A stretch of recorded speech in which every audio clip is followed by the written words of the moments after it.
अब देखो ये पॉलीगन मेथड है, हमारा पॉलीगन बन गया A vector, B vector, C vector, D vector, E vector, ये हो गया R vector. R vector is A vector plus B vector plus C vector plus D vector. Clear है? तो A B C D E क्या है? A B C D E are components of R vector. मैंने कहा we can say that A B C D E are component of R vector. सही है?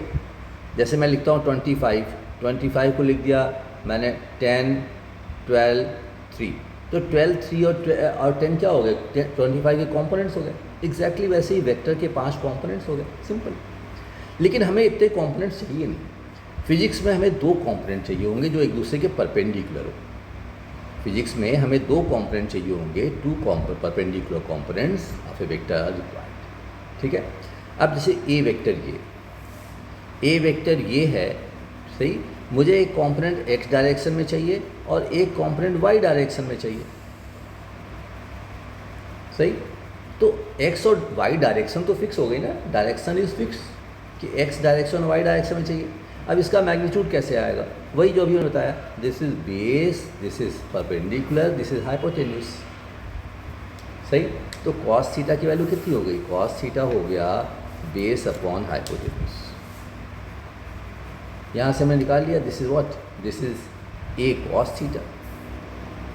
अगर इसकी वैल्यू ए है तो ये ए कॉस थीटा हो गया, और ये क्या हो गया? ए साइन थीटा हो गया। सही? तो आप कहते हो कि ए वेक्टर के 2 कॉम्पोनेंट हुए x and y, and x का मैग्नीट्यूड हुआ a cos theta and y का मैग्नीट्यूड हुआ ए साइन थीटा। क्लियर? ठीक है? कॉम्पोनेंट्स का यूज़ करके हम लोग कई सारे वेक्टर्स को ऐड कर सकते हैं, है ना?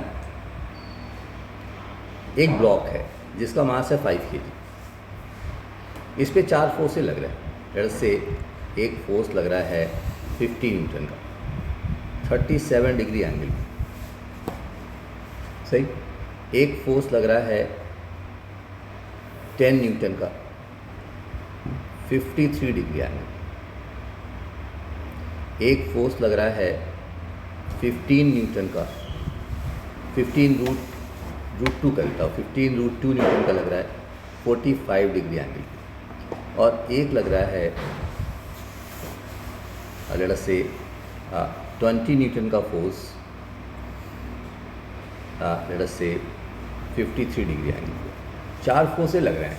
इसको मैंने कह दिया F1 वेक्टर, इसको कह दिया F2 वेक्टर, इसको कह दिया F3 वेक्टर, इसको कह दिया F4 वेक्टर। सही? ये कह दिया। अब मैंने कहा कि नेट फोर्स कितना होगा, तो आप क्या करो, सबके कंपोनेंट्स ले लो। F1 के 2 कंपोनेंट, F1 का एक कंपोनेंट आ गया, देखो F1 का एक कंपोनेंट ले ले, दिस जो थीटा से लगा हुआ है उसे हम कहते हैं कॉस कंपोनेंट। तो ये हो गया 10 cos 37, 10 नहीं 50 cos 37। cos 37 sin 37 जानते हो आप? ये देखो ये triangle, this is 37 degree, this is 3, 4, 5। तो cos 37 होता है 4/5 एंड sin 37 होता है 3/5। कर लोगे इससे ट्रायंगल से? ठीक है? अब ऐसे ही 53 निकाल लोगे, दिस इज 53 डिग्री एंगल। सही ना? sin का 37 cos 37 इंटरचेंज जाएंगे 53 से। ठीक है? तो दिस इज 50 cos 37 मतलब कितना हो गया? 40। और ये कॉम्पोनेंट कितना हो गया? This is 50 sin 37। ये कितना हो गया? 50 इंटू 30 हो जाएगा। मतलब x component will be 40 and y component will be 30 Newton. ये लॉजिक क्लियर हुआ? समझ में आया ये? कॉम्पोनेंट निकालने में 10 न्यूटन के 2 कॉम्पोनेंट, ये F1 वेक्टर था, F2 वेक्टर के 2 कॉम्पोनेंट देखो, 10 cos 53 and 10 sin 53। Right? 10 cos 53 कितना हो गया भाई? This is 6 Newton and 10 sin 53 this is 8 Newton. यही से निकाल लिया हमने। लॉजिक क्लियर हुआ ये?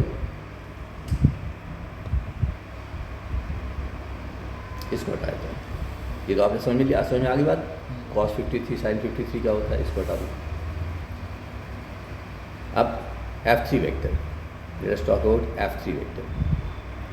F3 वेक्टर के दो कंपोनेंट हो गए, ये देखो F3 वेक्टर, तो cos 45 15√2 cos 45, अब cos 45 लो या sin 45 लो, एक ही बात आती है 1/√2, तो ये आ गया 15 और ये भी आ गया 15। लेकिन अब एक बात ध्यान देनी है, जो x कंपोनेंट है यहाँ पे निगेटिव था तो माइनस साइन लिखोगे, y कंपोनेंट पॉजिटिव है तो ये प्लस साइन, नेगेटिव क्यों था? क्योंकि डायरेक्शन उल्टी है, ठीक है। अब यहाँ पे देखो ये भी निगेटिव है और ये भी निगेटिव है, दोनों में डायरेक्शन अपोजिट हाँ है। दोनों में डायरेक्शन अपोजिट है, ठीक है ना। F4 वेक्टर, अगर मैं F4 वेक्टर की बात करूँ, F4 वेक्टर तो 20 cos 53, जो थीटा से कंपोनेंट लगा हुआ होगा वो cos होगा और जो थीटा के सामने वाला होगा वो साइन होगा, ठीक है। तो 20 cos 53 इज cos 53 इज 4/5 3/5, तो कितना हो गया 12 हो गया, लेकिन 12 की डायरेक्शन प्लस होगा और y component will be negative, ध्यान दो x component positive y component negative, सही। तो ये कितना आ गया -60 न्यूटन, सही। अब आप x वाले को एक साथ ऐड कर लो, सिग्मा fx, x वाले को ऐड कर लो 40 -6 -15 + 12, तो 52 -21, सही। तो कितना हो जाएगा 31 न्यूटन हो गया, ठीक। अब y वाले को एक साथ ऐड कर लो, सिग्मा fy कितना हो गया 38 -15 -16, तो ये कितना हो गया 38 -31 दैट इज 7, राइट। हमने क्या किया कि चार वेक्टर्स को दो वेक्टर्स के फॉर्म में कन्वर्ट कर लिया इनडायरेक्टली, राइट ना। हमने x वाले आपस में ऐड कर लिया, y वाले आपस में ऐड कर लिया, 4